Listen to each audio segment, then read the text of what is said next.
everybody. Welcome to a brand new episode of Minority Korner. I am your host, James Arthur M. And on this episode, we have Grand Duchess of Minority Korner, Nnekay, original co-creator of the podcast. She is here today.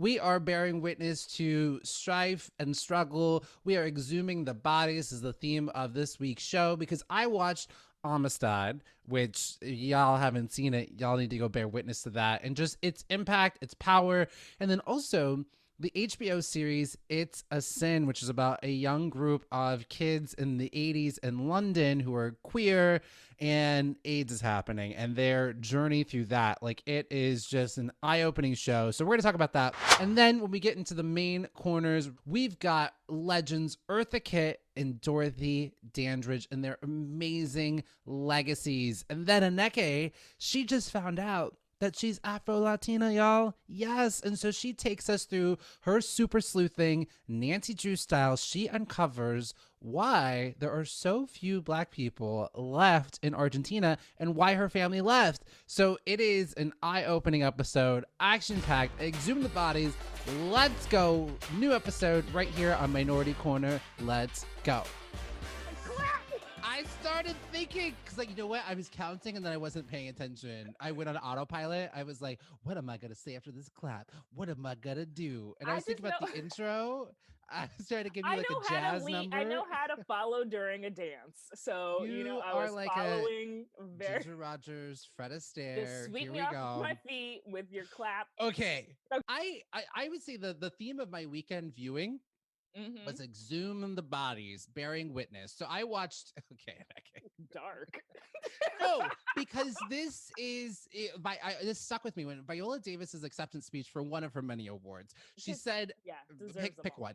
Yeah. She said, exhume the bodies, and that hit me like a ton of bricks because as storytellers, exhuming those bodies of those people who their stories that need to be told, right? And our job to bear witness to those stories, those struggles, so that way we can give credence. Like, if any of us who have ever struggled, most of what we wanted was someone to bear witness to our journey and our struggle. And we too will then learn from that and be empowered because we will understand that journey and that struggle that much more. Yes. So no, that makes a lot of sense. Yeah, so there were two different stories that I took in. Bared witness. I bared witness. I watched and I was like, I can't have one division this week, but I will bear witness to this. And this is just where I love like history. I want let me soak it up. So first movie I watched was Amistad. I never seen it. The original Nnekay. Okay, so I saw. I saw. Nnekay looked at the notes. She's like, a reboot. I didn't know. I was like, is this Amistad? We got our freedom. Now we're taking the seas. Like, what's going on? I did just because like Amistad's like a one. You could just say Amistad, and that's it. That's what you need to say. Walk away from the bank, walk away with your money.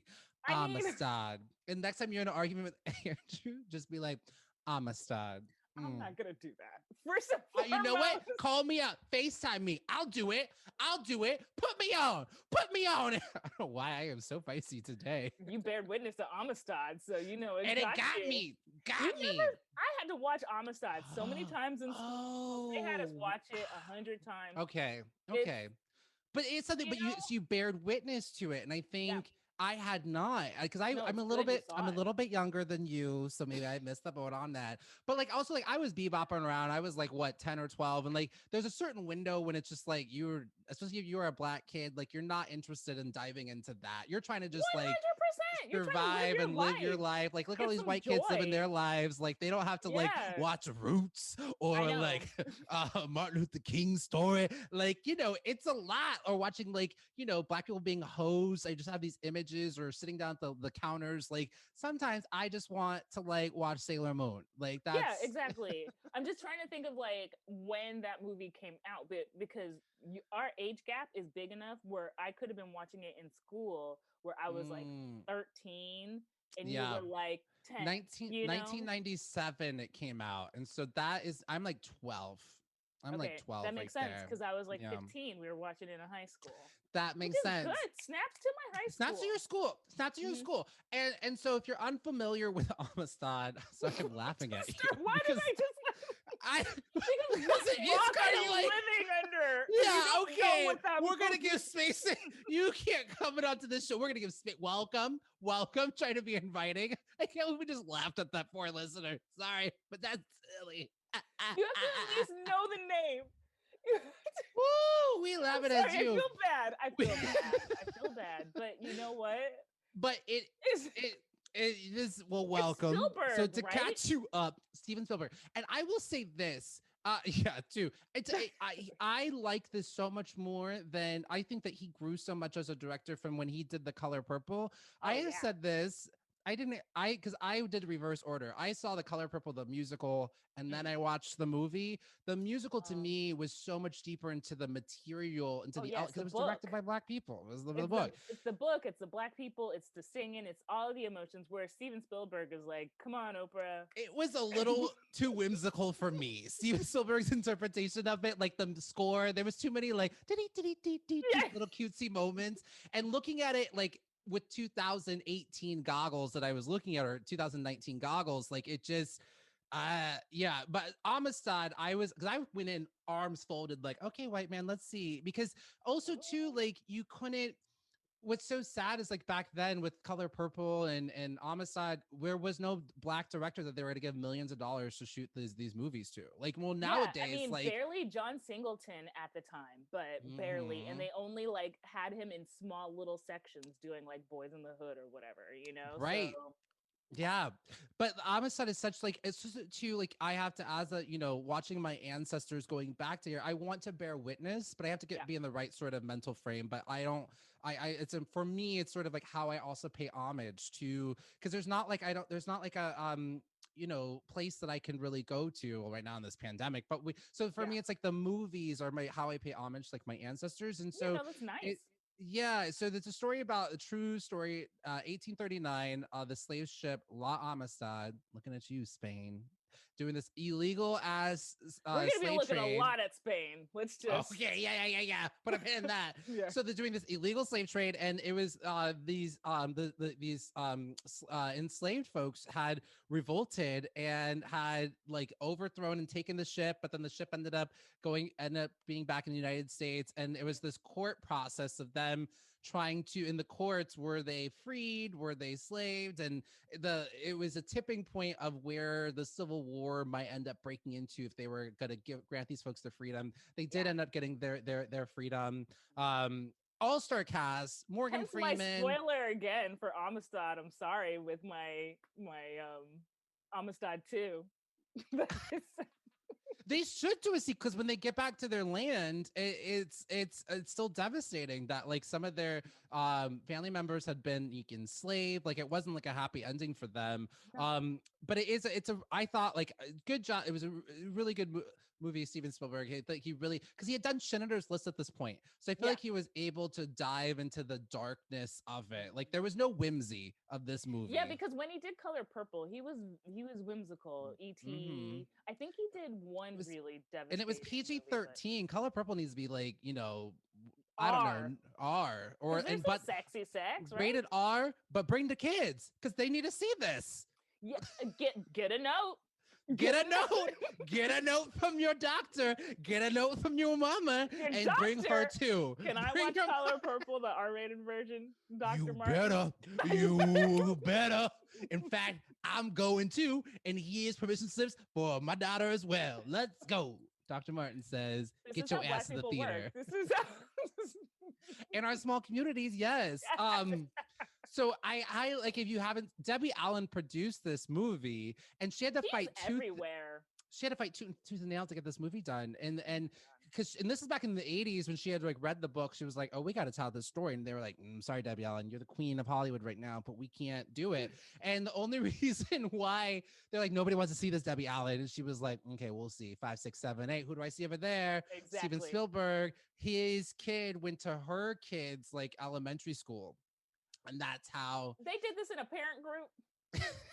But that's how connections are so important. Why all these white stories keep getting told is she didn't have her kid in Steven Spielberg's school. How is this going to get done? I know it's like we have to get a permission slip from famous white people in order to do something. Even though Debbie Allen is a treasure, Yes. Remember at the Like, height of her career, they let her do that silly music video with her sister Felicia Rashad. you know What what? is That it? was a vanity piece.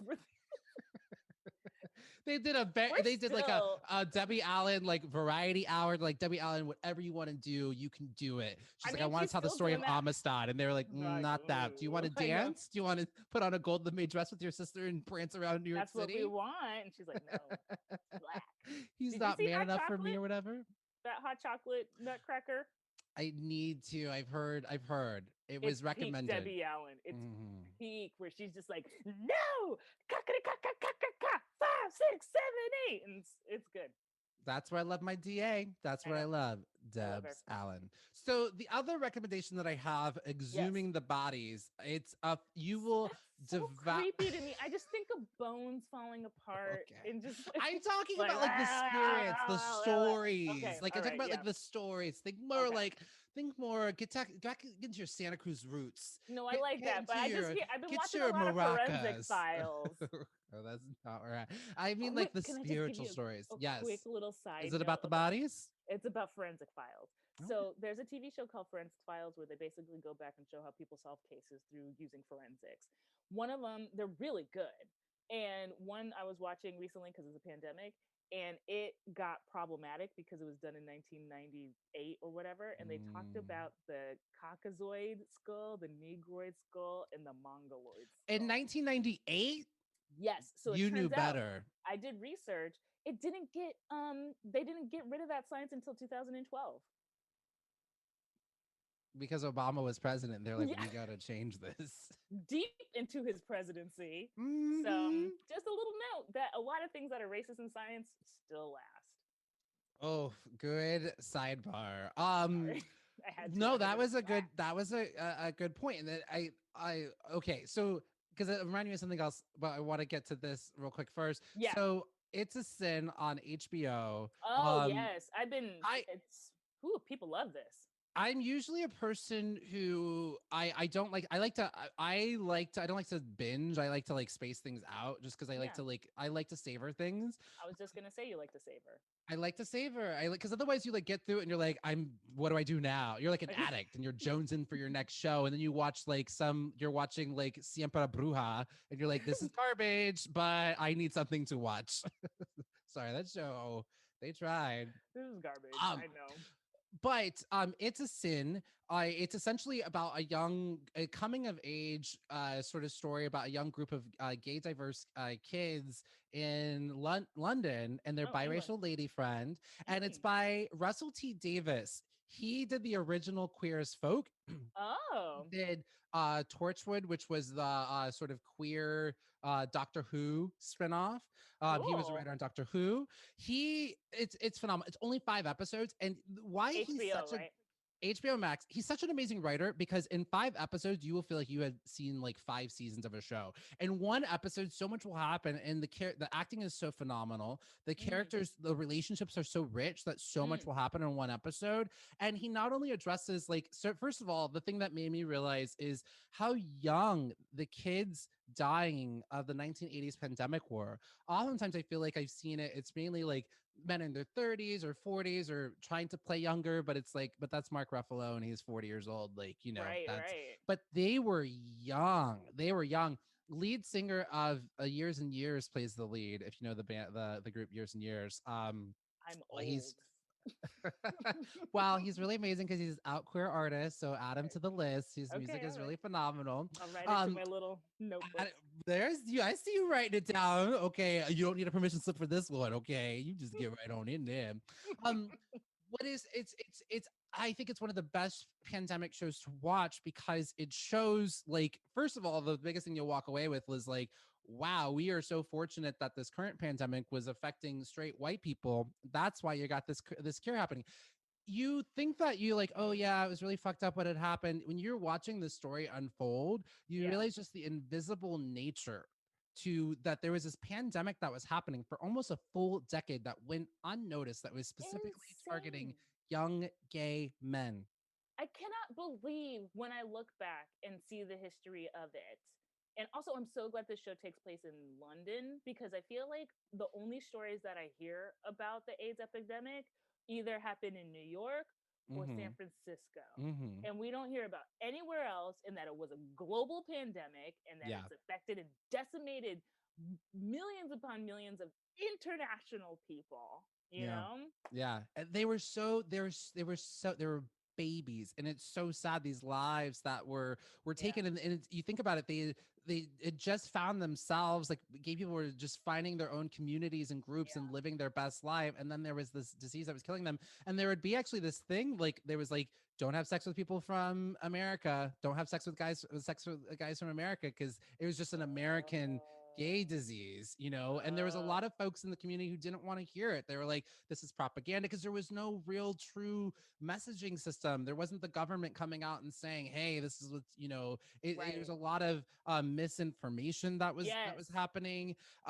It made me also realize how little, okay, there's one thing I do want to say. If you My therapist, he was a part of ACT UP, and I told him about the show, and Mm. I said, you don't need to watch this show because he lived through it. Yeah. This show is for if you were not 18 and over and queer, Yeah. living through this. I don't think this is for millennials and Generation Z to really get a grasp on what happened. Again, exhume the bodies, hear these stories. It's so important. I know ACT UP has a little bit of issue with it, and I can understand it of where that is, but for those of us who weren't on the front lines and living through it, like this is and it's also just really great to see. It made me realize I don't get to watch shows about queer people. I was Mm. so it's also a very fun show. You're gonna Yeah. laugh. It's the writing is so good. You get to see them. They weren't just like, oh, we're dying. It was also just a lot of like, living their lives and Yeah. enjoying their lives. It was all of those things. So it's at 5 episodes. You will eat it up. He's a phenomenal. Russell T Davis, just wonderful. I am into it. Isn't this the one with Neil Patrick Harris doing a weird British accent? He How's his is in British it. accent? Yeah. It Is was it okay? fine. I don't know. I was Okay. he was blending in with everybody else. Good. Then And that's all that matters. it'll leave you wanting more. Russell T Davis, he has another show he did 2019 called Years and Years, which is Oh, I heard that that one was good, but I'm scared. It's supposed to be like dark.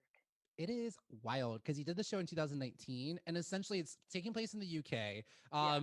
And it's sort of like in the backdrop, Trump has won another election, and that's just the backdrop because the focus is not on the US, but it's Yeah. essentially just sort of like it's a good show to watch because It's a Sin shows what happened in the past, and this one takes place in the next 10 years, so it spans over what's happening in the next 10 Uh, years, and shows how like demagogues can get into power, so they kind of have their own person who starts rising. Talks about nuclear war, immigration, and it's sort of like handmaid's tale, but queer people are at the front stage of it. I hear ya. In terms of like all these rights and things that we have, how it's a slippery slope. It paints a really It's like a must watch, and sort of like everyone stay awake and stay eye on the prize of what can happen. It's just Yeah.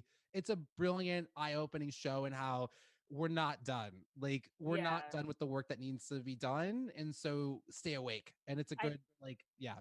I wanted to watch that, but I was just so freaked out by what was going on with Trump and stuff. So I think now I can watch it. That seems fair. It's a good, Okay. and you know what's Yeah. also helpful is that it takes place in the UK, and that's the same thing with the year with It's a Sin. It Mhm. gives you that bit of distance, which is Yeah. it's called the Brechtian effect, if we want to get to theater, where Oh, you're able to excuse. have it's that push effect where it alienates the audience, and you're able to it makes it safer for you to come and explore. It's why we love science fiction, where you can Yeah, have yeah. different, like, all right, we're going to talk about, with Avatar, it's like, oh, you get to draw Yeah. connections of what those are without it being so literal and real right Yeah. in front of your face. It's separate from you, and I think that will help because it's like, oh, this is separate, and it allows Yeah. you will choose how those connections, you might see them, how they can pop up into your own personal life.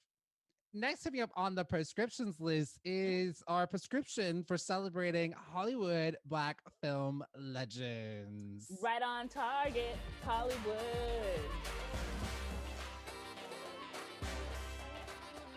All right, I need some old Hollywood timey music. Hollywood. See here, mister. I'm a black woman, and you need to put me in your pictures. Get out of here, black lady. Fuck you. I am Eartha Kitt. Meow. Where am I right now? I don't know.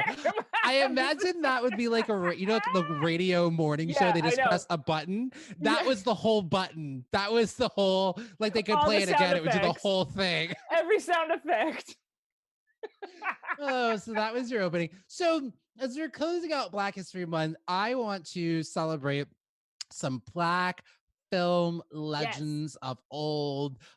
Mainly the we're gonna spend most of our time with Dorothy Dandridge, because I finally saw Halle Berry's biopic movie again. Her passion I was project. bebopping around and I was like, nah, I'm not watching this. What's I Sailor feel Moon like doing? you're like revisiting a lot of late 90s Black stuff where you're I I miss this. literally where I am. I had missed the boat. There was that window where it was like, I'm not about this. I'm riding my bike. Yeah. Gotta go roller skate. Sorry. P.S. James is really good at roller skating. 10 years ago, my friend had a birthday party at a roller skating rink, and I had not known this about James. And he comes out and is doing backwards, like rolly, rolly, dancey, scooty, scooty. It was amazing. I was like, what's happening? Who is this? I was born in the wrong era. You Roll and bounce, Andrew, y'all. my husband. You guys are like doing figure eights out there. It was well, thank you for that little plug. I will say though, and I don't want to like make that fun thing a sad thing, but going back to It's a Sin, it made me like, I am so grateful I was born right when I was, because like I don't know, I'm so blessed. I don't, because it was killing, it only takes once, so anyways, not to take your wonderful comment, but it does make me think like just super blessed to have been born, or that I'm so grateful that AIDS didn't happen 10 years later. Like it was like this right sort of period. I see there's a character in It's a Sin. I'm like, oh, that's Nnekay. Like you would have been there helping the community and the people. I mean, I would like to hope so. That's like, thank so you. just roller skating. Because a lot of people will be like, ooh, during like slavery times, I would be one of the abolitionists or whatever. When it's like, come on, no, you wouldn't. No. So like, I would like to hope that if it's like during like, or you'd be the white person yelling at the person at the counter, just trying to eat the lunch. Not you, right? but like, I mean, well, I'm not white, so you're yelling at the Black person. I'm hungry. Can I get my Reuben? I want my Reuben. God. No. All right. Okay, we're gonna build up. So I want to take a little bit of time to talk about Eartha Kitt, but then the creme de la creme, I want to dive into Dorothy Dandridge. So Eartha, am I doing it? Batman. No. I can't. I'm not ready. You got the ums part. I'm Batman. Little penguiny. Yeah.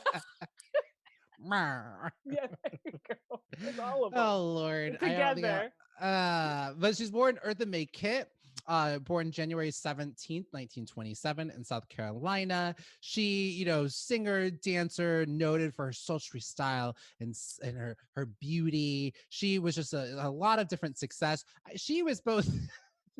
I love it. Nnekay's like Eartha Kitt dance. I mean, that's just how we do a little bit of claw. It's great. She was born. She's Cherokee as well.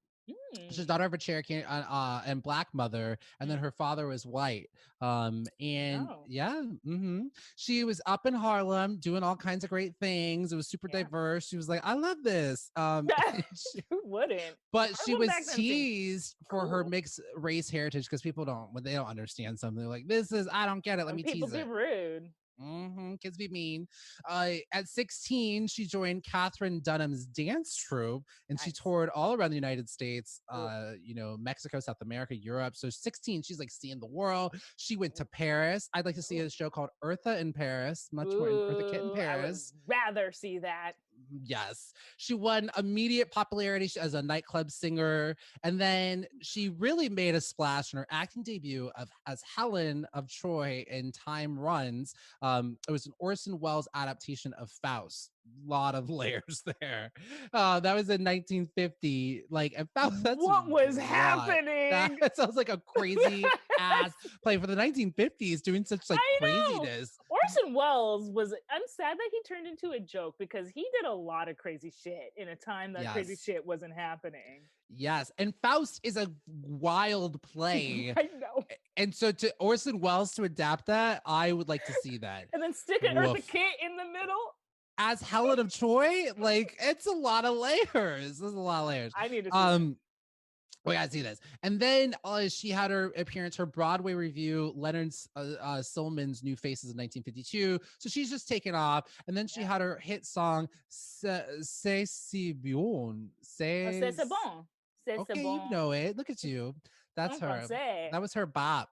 That was a bop. And then her big bop, Santa Baby. People were loving that shit. They're like, Santa get baby, me Christmas. Horny Christmas time. Santa baby. Horny Christmas. My tree. You know, got a nasty ass Christmas song? Lady Gaga. So go down. She's like, something, it's Christmas tree is her pussy, and she's like, get underneath my Christmas tree. Wow. Presents, Christmas tree presents. Wow. Yeah, meat dress. So is that how it goes? I hope something it is. Like that. I wanted to be like, well, I feel like Eartha Kitt was probably the first sexy town horny Christmas song then. Oh yeah, she was the first because people were like doing it up. They were like, oh, she's singing what we're all doing. Thank you. She's speaking truth to power. So she did a lot of different like shows and things like that. She did, you can, look at her career, but her biggest thing, Catwoman, late 60s, playing, in Batman. But why her career probably took a bit of a turn. So she's doing all these things. Yeah. She was at a 1968 luncheon with the first lady, Lady Bird Johnson. Okay. And she said to Lady Bird at this luncheon, cameras were like, clickety clack, clack, clack, click, click, click. And as they were trying to eat their tea, and she's spilling the tea, and she said, you send the best of the country off to be shot and maimed. Well, okay, I'm not gonna do it. No, but I mean, that wasn't that bad. But she probably wasn't sexy when she was saying it. But she said to her in her sexy ass voice, which you can imagine it, you send the best of this country off to be shot and maimed. No wonder the kids rebel and take plot. And then people were like, that's not even that bad. But it was, she was slamming the Vietnam War, which good. It's a bad war, y'all. Like, where was she wrong? And so people were like, sorry, Eartha, you done, like canceled. And so the wrong kind of cancel culture. And she was like surveilled by the U.S. Secret Service. They were keeping eyes on her throughout the 1970s. They were like, you tripped on that? We're going to watch you for 10 years. Yes. Like, take a look at that Fred Hampton movie. Oh gosh, what is it? Judas and Black Messiah. Judas and the Black Messiah. And Nnekay, thank you. Snaps to you because you told us all about Fred Hampton a long time ago. So definitely check out that movie. It is, it's a miracle that any Black people are still alive because they were just finding any reason to murder us. Like, what did they want from us? Like, again, and it goes back to this caste system that we are in. It is it. 100%, and it's international too. It's not just America. Ain't no place to be safe. So in 1978, she had a career renaissance in a Broadway play called Timbuktu, which was a remake of Kismet with an all-black cast. I was in a production of Kismet. Kismet is a wild play. What the hell is Kismet about? It's about fate. Okay, don't. There's hit songs like Not Since Nineveh. It's set in Arabia. Why they gotta call it Timbuktu for Black people though? Why can't there's Black people in Arabia? Rude. I don't know. They Nothing had to wrong really with black it up. Nothing wrong, but okay. Our boy Jimmy Carter comes into the picture. So she earned a Tony Award nomination for her role that she played, and then Jimmy Carter was like, come over to the White House. I love what you're doing. Let's talk about building houses. And then he loves to build a house. She returned to the charts in 1984 with her hit song, Where Is My Man? I don't know that song. It's a hit song, Nnekay. I mean, I was one in some change, so I was in the ether, like bebopping to it. I know you were in that soul place where you were bouncing around. That was me. And then she got her Grammy Award nominations for Back in Business, 1994. She did a lot of different things. The Emperor's New Groove, all this great stuff. Classic sort of thing here. So, but she died of colon cancer in 2006. Oh, That's a wait, rough one. yeah, nope, she did not die. She learned Okay. she had colon cancer in 2006, Okay. and she died on December 25th, 2008. Ooh, 3-year battle. How fascinating, I because bet she she died is on Christmas, and Christmas. she's like Santa the Christmas baby. song. She's the Christmas sexy angel Aw. going out. You know what? That's a good career, though. Oh, 100%. And she'd been around for so long and was just so classy, so wonderful. And the fact that like her career took that turn because she said that truth to Lady Bird Johnson, who couldn't take it. She stuck to her Um, guns. She did what she had to do. I mm, appreciate that. So much respect to Eartha Kitt. okay, Dorothy motherfucking Dandridge. So Yes. you have HBO Max. Watch this film. Halle Berry at her best. I get why Yeah. she played that part. Did you Well, see it it? was, yo, yeah, I saw it, and it's Okay, yeah, yeah, it's her yeah. passion project. Like Halle Mm-hmm. Berry did all the research. She's the one that drove the force. She like really pushed to get this done. So this is her movie, which is really Yeah. good. I get why you like give her. She got a Golden Globe, which now I'm side eyeing the Golden Globes, but good thing, Yeah. good Okay. job, white Thanks. people, Yeah. good job. God, like, what does she gotta do? Like, act like the world, like, act her heart out, like, do all the tricks. I She know. kills it in it. She had to pull out all the stops, Hmm. Next, like, it's like Halle Berry versus like Emily in Paris. Like, oh, I don't know. Ugh. So Boo. highly recommend highlights. She was the first Black woman nominated for Best Actress, Dorothy Ooh. Dandridge. Yes. She was the first Black woman to be on the cover of Life magazine. Yes. And she said in her autobiography, Everything and Nothing, the Dorothy Dandridge tragedy, if it is possible for a human being to be like a haunted house, maybe that would be me. Dark. Talk about exhuming the bodies. Jesus. Exhume the bodies. This is the truth. Calling yourself a haunted house. She had a tragic fucking life. Yeah. So she's born in Cleveland, 1922. Her dad wasn't really, or her dad was like abandoned, but her mother was an actress as well. Okay. Did TV and radio and stuff. She was on Amos and Andy, which was a big deal at the time, but Amos and Andy is very like, It has not great. blackface roots. Yes, 100%. But her mom was like but her mom was doing those sort of like she was Yeah, playing she was those getting the in work those that roles, she had to getting work get.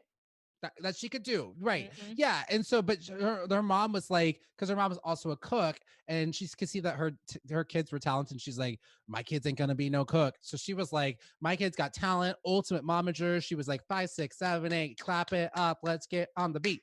And she had her partner Who's this?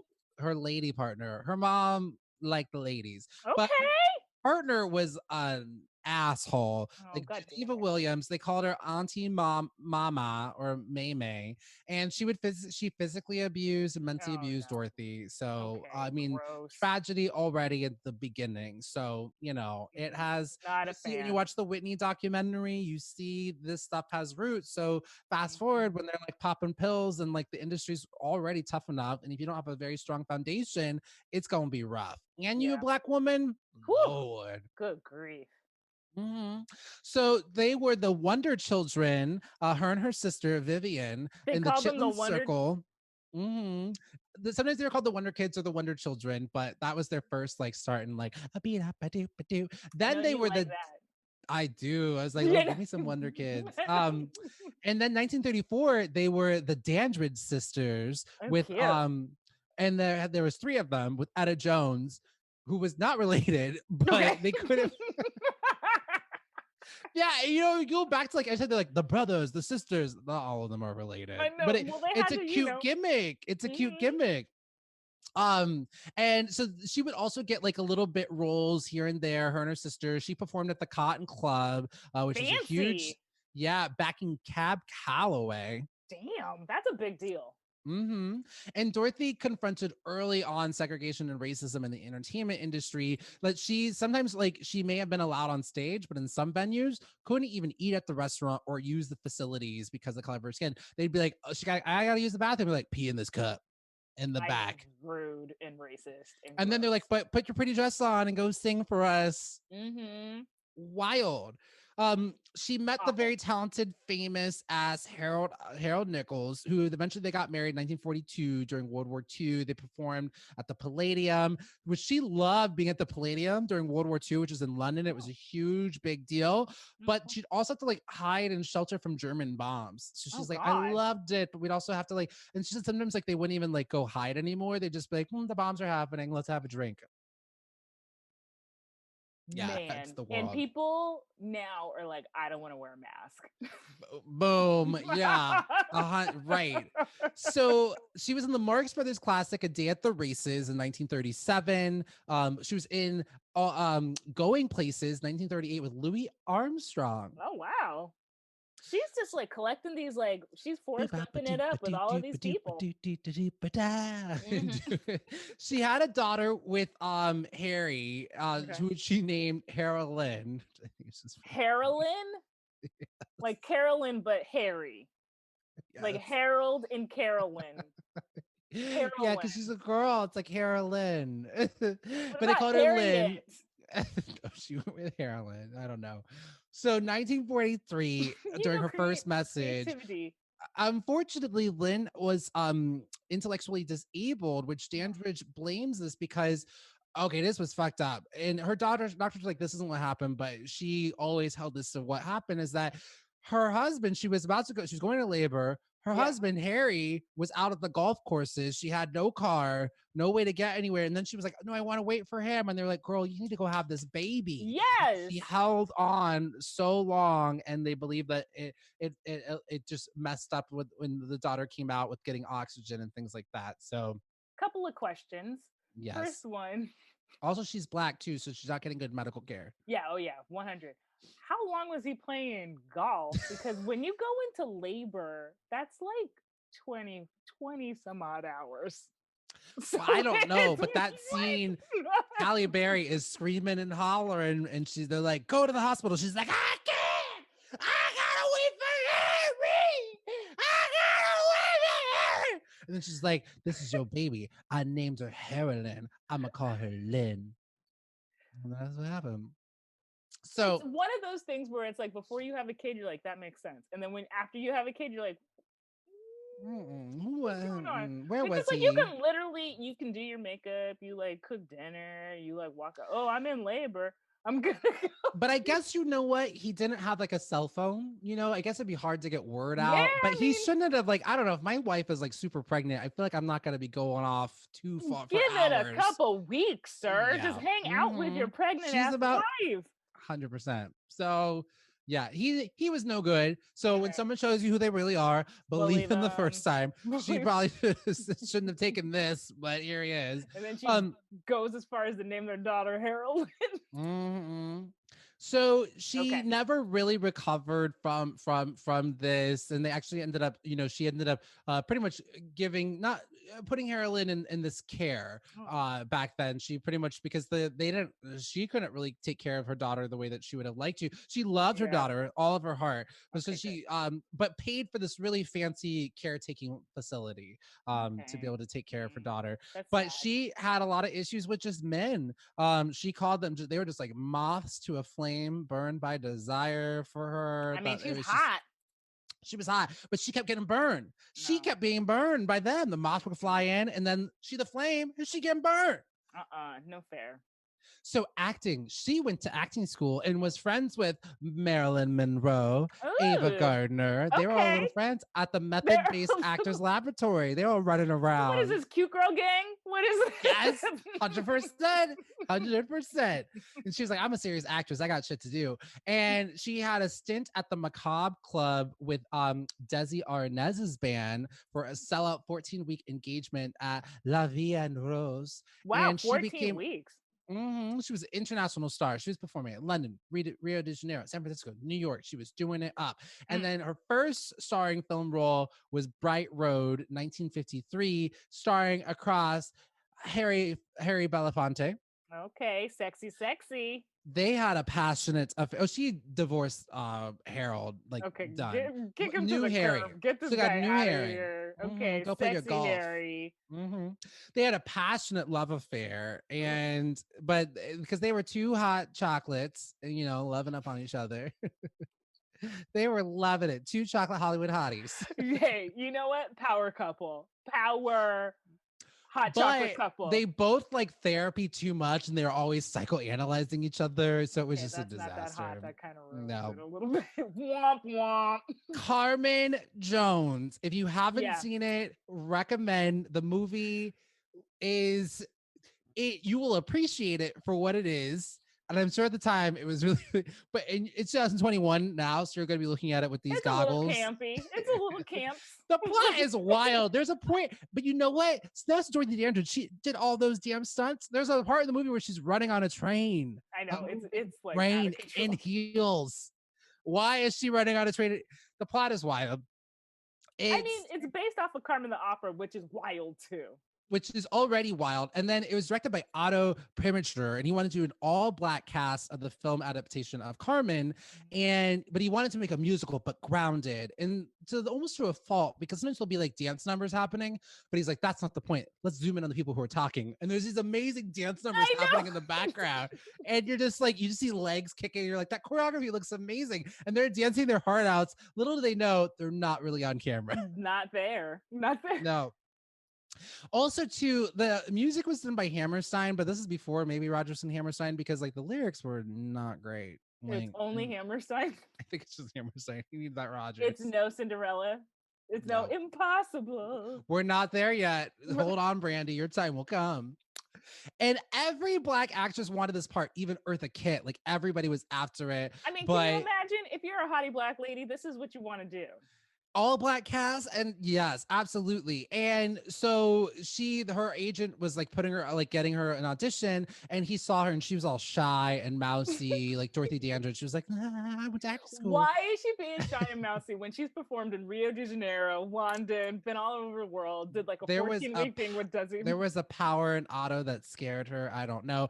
And he was like, no, you can't be this part. You're Cindy Lou. You're Cindy Lou. And she was like, what? No. And she was like furious, and then she got herself all gussied up. She ran over to Max Factor Studio, made herself over, and she came back. And she was like, I am Carmen motherfucking Jones, motherfucker. Look at my red lipstick. Look at my hair. Look at my tight, sexy red dress. Look at this rose. I am a hussy. Yes. See? I mean, come on. This is a lady who has been around the world, who squeezed the baby in her coochie for hella long. This is a lady who needs that role. I mean, come on. Yes. Yeah. Calloway? Yes. And so he was like, okay, yeah, you got this part. Okay. And then they ended up, and then at one point they're about to shoot, and she's like, I can't do it. I'm sorry. Because she was kind of scared. And he's like, what? I already got the NAACP to like clear it. Because Otto Preminger was about like walking that fine line for like you wanted. Yeah. We'll get to, right. But he was like, NAACP cleared it, and she's like, I can't do it. Like, sorry, I quit. Oh my God. He goes over to her house and convinces her, and they start a passionate love affair, and he kind of becomes her daddy, like a sugar daddy kind of in a way.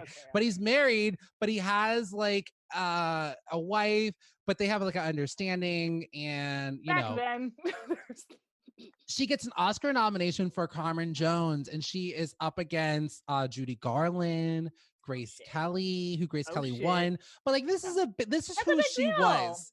So this is who Dorothy, and that's why like it's so sad, because she's not as prevalent of a name as like Judy Garland or Grace Kelly. It's just very this is where Otto started getting too much in her business, right?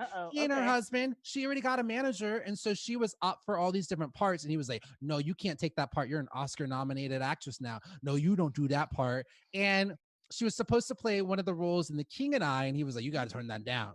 And it went to Rita Moreno instead.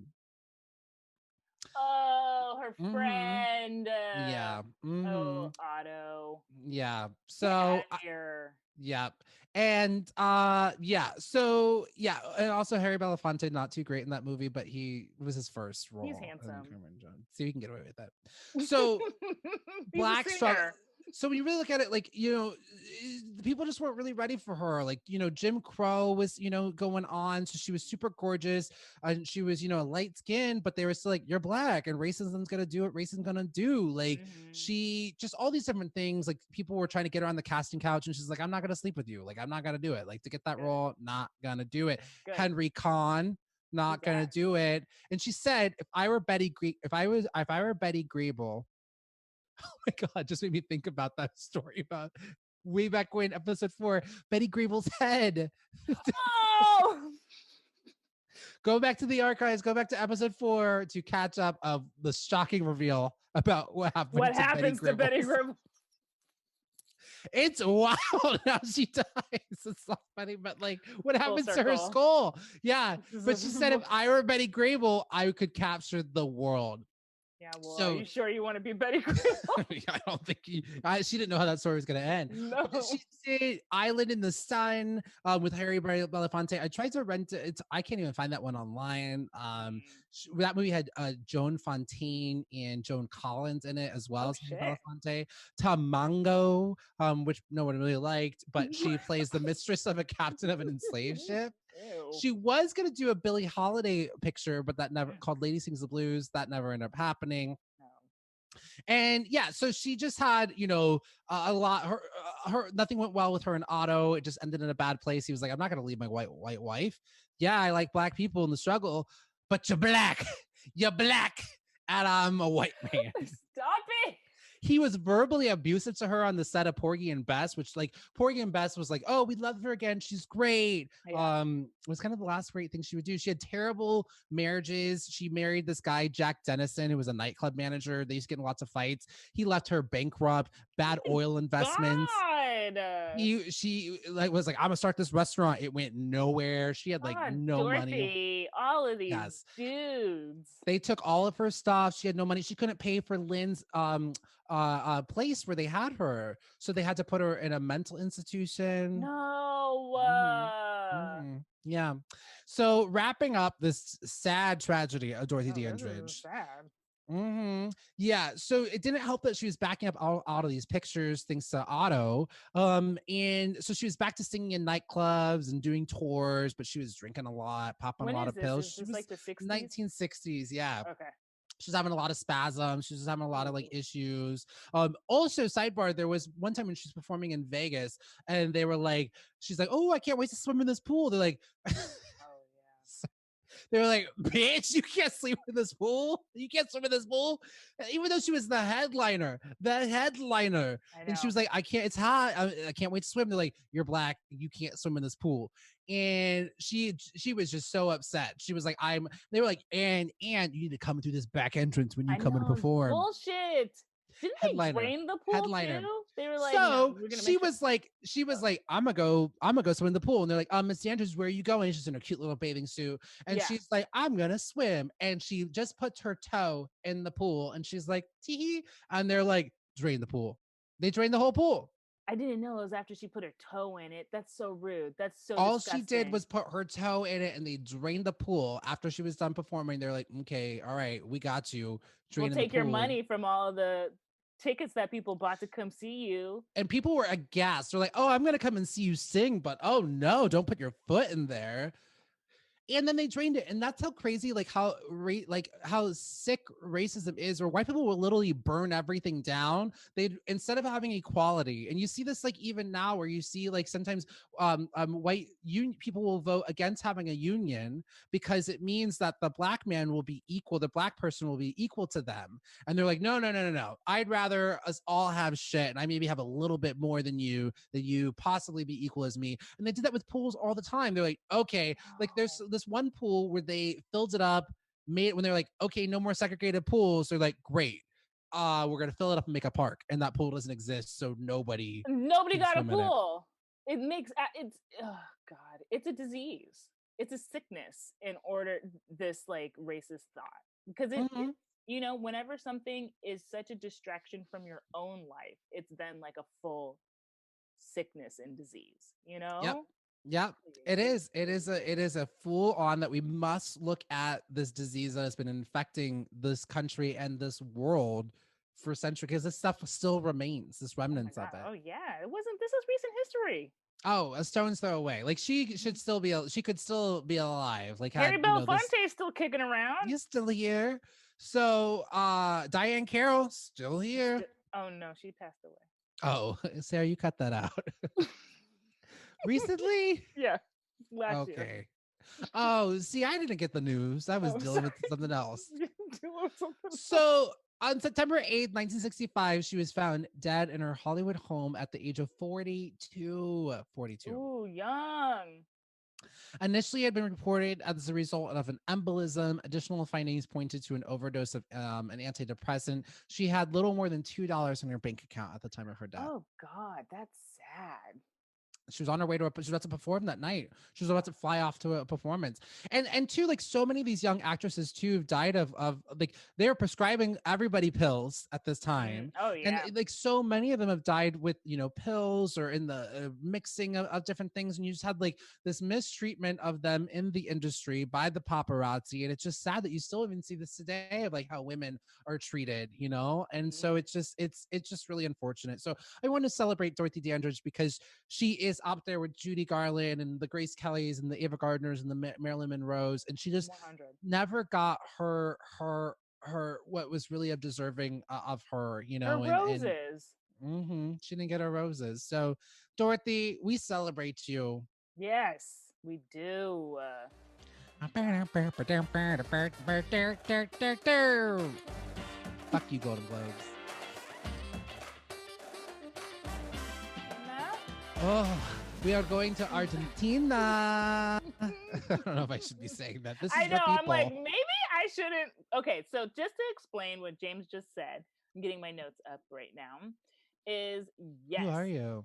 Talking about Black history. We're gonna talk about Nnekay's Black history. A little bit of my Black history because it was a shock to me. Like, if you've been listening to this podcast for 100 years, then congratulations, I love you. Then you are familiar with who I am. But if you are not and you're a new listener, awesome. I'm glad that you discovered James. But hello, I am your Aunt Nnekay. I famously am Jamaican. Like that is something that I toot all play the time. Tapes. We're gonna just do we're gonna edit all these times when you were like, well, as a Jamaican person, I'm Jamaican. You know what we do in the Jamaican? Oh, those are my people, the Jamaicans. One of those things. So yes. So okay, but there's like some other different like Caribbean islands that are in there, like St. Kitts, and then also there's African American as well too. So a lot, but a big chunk is Jamaican. So I was talking to a family relative recently, and it was casually dropped, just full casual, where it was like, "Oh yeah, when your great grandmother came over here from Argentina," and I was like, "What? What? That's huge!" I remember you texted me. You're like, "James, I am part Argentinian." We're like, "Wait, what?" I know, like what? So you didn't need to spit into a cup to find that out, just someone to tell you the truth. Yeah. So, okay. So basically what it boils down to, there's varying levels of great. I don't know which great it is. Just know that it's either 2 or more. Okay. We'll land on 2.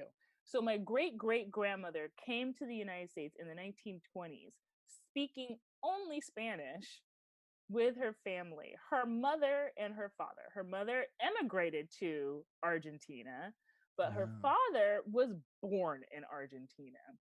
And so, a Black Argentinian or Argentine, Afro Argentine. This is crazy to me because when you think about Argentina, you think white people. Like, it is supposed to be like, oh, the Europe of South America. Like my friend went to Argentina when we were in college and she was like, yeah, this is white people. It's like Europe. Well, I often, for whatever reason, my connections to it, I always think of is that's where Nazis ran away to. And so it always is like, I know. Why were Nazis running there? Why did they feel like they'd be safe over there? Because they could blend in? No one would question. You will understand a little bit more. So what I'm doing for this corner, we're not just going to be talking about my lineage. So because of this tidbit that came to light, I was like, okay, there's Black people in Argentina, apparently, because I'm related to them. Like I'm Yes. Afro-Argentinian. Like I can You claim are that. I feel Afro like. Latina. Can I claim that? I can claim I that. I think the roots. Let's look at the tree. I know. Where's Where Henry is Louis Gates? Argentina, South America? What do we call the Latin Yeah, thing? I'm Latin America. I Yes, am. that's what we call it. So I guess I'm Afro Latina. But Hmm. I mean, I definitely feel like I could claim Afro Argentine because Now it makes sense too, because that's why like you've been side-eyeing what's her face for so long, Gina Rodriguez, I because her mean, erasure of Afro erasure Latinas. You thought you were doing it as an ally. No, you were doing it because she was erasing you and your people. in my blood, in It my was coming out. Your Latin blood. blood was coming out for that moment. I need to, and it always feels weird, like, and I'm sure a lot of people feel this way too. Whenever you're talking about like when you're American and you're so far removed from these countries of origin, but you know Yeah. what? Fuck it. If my great great grandmother's father was Black Argentine, then I am Argentine. So That's there we it. go. Yes, 100%. Yeah. Okay, so I did a bunch of research. I wanted to just know about the history of Black people in Argentina because Wow. that is deeply fascinating to me. 100%. Okay, so I went and read from 3 different articles, and I'm going to shout them out. The first one is called Afro Argentines: How Black People Were Systematically Whitewashed from Argentine History by, Ooh. yeah, I know, by Ali Pichon on the website The Bubble. The third one is Argentina's Black population has been systematically erased and removed in whitewashing effort, which is just like a word jumble of the last one. But that is by Zama Demoda on Afropunk. And then Argentina rediscovers its African roots by Michael Lugono on the New York Times. Mm. So I am just putting that up front because I've kind of created an amalgamation, and I don't want to just like do quotes or whatever. So Yeah. if you want to know more, check out those quick little articles. They are interesting, and there's a lot of visual aid with them too, so it's neat to kind of see them. I love pictures. Pictures are great. So okay, so there's a phrase that is used a lot where they say there are no Black people in Argentina, so we can't be racist. Sounds like Portland. So many, so many people say that in Argentina, and then in 1997, your favorite time period right now, James. I've traveled back. I feel like I missed out. I know. So in Argentina, the president at the time in 1997, Carlos Menem, when he was asked if there were Black people in Argentina, he said, "No, Brazil has that problem." What? Okay. That tells you everything you need to know about Argentina and their thoughts about. Okay. All right. It's I wild. see you. I So see you. whenever you ask like most Argentinians or however you say it about Afro-Argentines, they literally, like, the average person who lives in Argentina thinks that Argentina never took part in the slave trade, or that the Afro-Argentines just left Argentina naturally. Like they just left. They went away. None of that even makes sense. Like I how know. they created a little border. They're like, no Spain. No, we know that we are also speaking Spanish in your language, but none of that here, sir. None of that slavery here. Like not slave. Spain loved slavery. They loved it. fucking They loved kept doing it until people were like, stop it, stop doing it. They They did it the loved longest. it. They kept doing it. And so I They love were that you're talking like, about this give me that. because South America in general has had issues with coming to terms with the racism that Black people are experiencing down there So much. and Same their shit. history of the slave trade. Speak on it. Because even though Argentina is considered like the whitest country in South America, it, just like Brazil, just like its neighbor, they were colonized by Spain. They had Spanish colonists shipping in African slaves. And but let's just kind of, so where we're at right now with Argentina's Well, was Brazil Portugal? Was it also yeah, Portugal Brazil. and okay? Well, so Brazil was I get colonized by confused. Spain and also Portugal, but Portugal took over. That's Okay. why they speak Portuguese over there. Gotcha. Okay, Yeah, perfect. See, look at but her knowing about her I Afro. mean, So I was just quizzing I know you, you got and me. you were like, "Let me You show got you how we do it." also the majority of South America was colonized by Spain. which is why Right. Brazil's the only place that speaks Portugal. Well, and my hunch is like, I'm sure Brazil was like, let's, okay, Spain, give me some of them slaves too. I'm sure they weren't like, oh, no, we're just taking ours from Portugal. They're like, bring them. Let's not even, the Portuguese were brutal with slavery. Like they started it. They were kicking it off. Whew. Okay, so, all right, so back to Argentina. So current Argentina, right? Where we're at with Argentina right now. The European ethnicity constitutes 97% of the population. We're not even talking about indigenous people. Like 97% of the population are European roots. This is suspect. Very. In 2010, 150,000. That's it. 150,000 identified themselves as Afro-Argentine. Just to put it in context, you know how many people have passed away from COVID right now? 500,000. So I feel like this also reminds me of like my life here in San Francisco. Like I know, yeah, there's no black people in San Francisco. So for the population is 0.365% of 41 million people consider themselves Afro-Argentine. I would not want to be them. I would not want to be those people there. That seems like a terrible place to be. 100%. Be black. Yes. Okay, so that hasn't always been the case, though, which is what I found out through my own ancestry and the stories that were told. During the late 1700s, nearly 50% of the population in the interior of Argentina was Black. And between 30 to 40% of the population of Buenos Aires was Black or interracial. What year was this?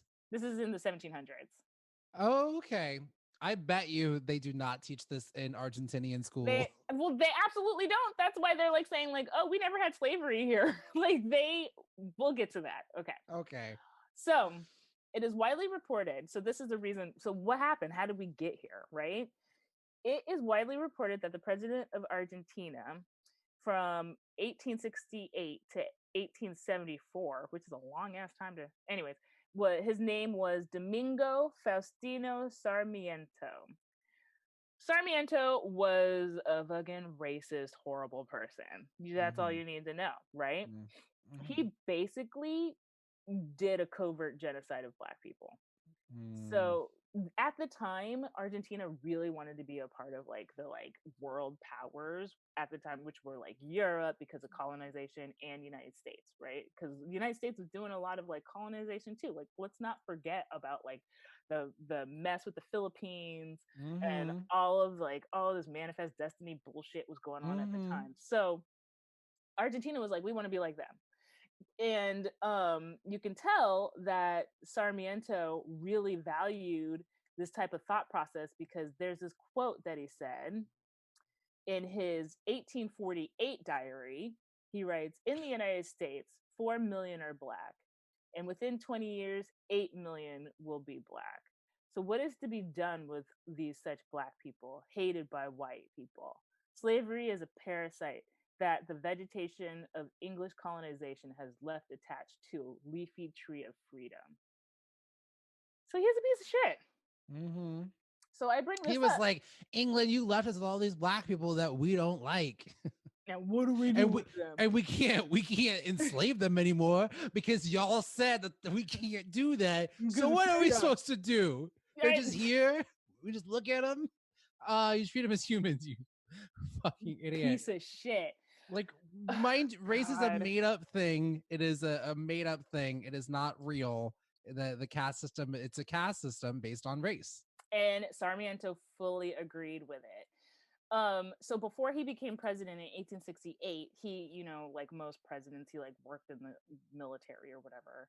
Meanwhile, too, we just finished our Civil War. We wrapped that up, and we're trying to do Reconstruction. Trying. No, this isn't. This is during. So this is before. We haven't gotten to him.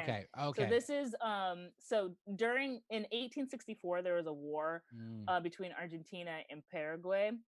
So Sarmiento in the military, he enlisted only Afro-Argentine people to fight in this war. And allegedly Sarmiento knew that Argentina wouldn't fare well in this war, sending thousands of Afro-Argentine men to their death.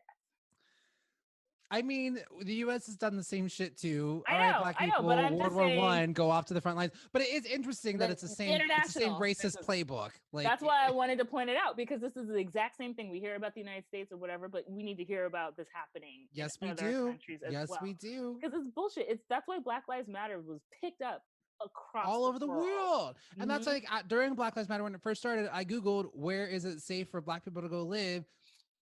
There wasn't. Canada's maybe one of the best places, and it gets, you still got to be on your guard there. Like, you can't let your hair down because they might be like, put that up. You never know. Okay, so because the war impacted the gender balance so much, because all these black Afro teens or what Afro Argentine men were I like Afro killed. teens. Afro teens. So the black women, there's no men, so they really kind of insisted on intermixing to, get rid of black people, basically. Just say like, oh hey, have kids with these with white people, just to kind of slowly eradicate black features and all of that. I'm wondering, and you might get to this, or maybe like, I don't expect you to be the leading expert on Afro teens. I'm what it is. I imagine too that black people too, just because it's very similar all over the world. When you have this, is that Mm. they probably were living in probably more impoverished sort of Okay, we'll get neighborhood. there. Oh, okay. So, sorry not to like, but No, yeah, we're yeah. like We'll we're right on the okay, precipice of this. okay. Okay, so the war in 1864 happened. A ton of black men were killed in this war. The remaining black people, remember, we're dealing with a lot of black people, so that one little war is not going to get rid of all of us right away. So No. when he became president, when Sarmiento became president, he instituted highly oppressive and deadly policies to eradicate black people. Wow. He segregated the black community from European descendants and placed them in squalor with no decent infrastructure and no health care. And then this became a death sentence because cholera and yellow fever broke out. And since they were in these horrible conditions with no health, millions of black people died. So yeah, you're right on the because that was freaking I was thinking money. my next follow-up question was going to be like, oh, was there segregation? And there it is. Exhume the bodies. See, you're doing it too. You're exhuming the bodies. I'm exhuming the bodies. So meanwhile, all these black populations are diminishing because of war being killed, because of being in terrible conditions, because being systematically underserved, all of this bullshit, right? Argentina is like, hey, white people, come on over, baby. And is it Christina Aguilera like a quarter Argentinian? Oops. See? I know. There it is. I know, there it is. Okay, so European immigrants swelled the white population. 2.27 million Italians came to Argentina between 1861 to 1914. And this is mostly because of, Argentina wanting to be Eurocentric, wanting to be like Europe, wanting to be like the United States, and wanting to be like, oh, look at us, we're European, we're different than these other countries surrounding us with black people. Like, come here. They even created loopholes in their constitution in order to get white people to come. Wow. They're like, come get some of this wonderful South American weather without black people bothering you. Yes. So they basically they did that. They slowly eradicated black people, right? But then they had to eradicate them from the culture, which is even sicker to me too. Well, of course, killing people is sick, but this is sick because it changes the mind frame. So Argentine leaders went about rewriting and whitewashing history. So original paintings of Afro-Argentines dancing the tango were redone with white European protagonists. Gauchos, the national figure of Argentina, who had typically been indigenous or African, were often portrayed in popular culture with light skin and eyes. Paintings of victorious Argentine armies often showed no hint of non-white soldiers. Wow. And in this way, while their contributions to Argentine culture remained, the existence of images of Afro-Argentines was purposely, systematically eliminated from Argentine history. Isn't that crazy? Well, it also makes what I like about this investigation that you're doing. Again, it's like that Brechtian effect. When you're seeing how something is happening in a different land, you can Mm-hmm. start to connect the dots and see how it also has happened in your own land. It's the same playbook. We don't talk about it because it's right here in front of our face, and people be like, "Oh no, that's not true." It's the same thing. It's How the same much like thing. I was talking to my dad about some of the stuff about Black History Month that I've been learning, and my dad is like, they did not teach that to him when he was a kid. He didn't know any of his own Black history. He opens up a book and like, here's a nuclear family, and it's like like a white family. There's Right. like it's, and all this stuff is so purposely done that we've been erased and taken out of the history, so Yep. that we have no importance. We're barely human. They did the same thing. Like, of course, Argentinians are like, oh, we've never had Black people here, but they're great. They're Because great. Never had them here. they have totally erased Afro Argentines from the playbooks. It's ridiculous. So not only did they erase Black people from their history, they also started to flip and use it as slurs. So still to this day, blackface is used. The word Negro is definitely used as an insult by school children and adults. Those with darker skin are routinely denied admission to nightclubs and often What? arbitrarily pulled over or questioned by police. I I knew I had a sinking reason of why I never wanted to go down to Argentina. I Mhm. knew that like it seemed glamorous, but there's something always in the back of my head that was like, I don't want to go there. Right? I there was something, I knew there was something off. It's just whenever I see like something missing like that, it just feels weird, especially when it's so close to so many other countries that Yes. have Black people Yes. in it, where it's like, what Yeah. you doing? What's going It on? You're so right. It never made sense to me of how white Argentina was. And Right. there was the two things, and you've already pulled it out. Why it was so white, and why did so many fascists love going over Yeah, there? like what's going on? Like if like I heard that, oh, my great great grandmother came over from Brazil, I'd be like, okay, that makes sense. And Mhm. I would be like, ooh, cha cha cha cha cha, and I'd be like, okay, that makes sense. But when I heard that it was Argentina, I was like, what? Fleeing for their life and Like the safety. fact that they left in the 20s Yeah, it's is already like they were already endearing. Like they survived so much. They were already like the last few that were there. And to this is what I go. always want to go back to. And I want to remind everybody, I want to remind all of our Black listeners specifically, and white Mhm. people, you listen up too.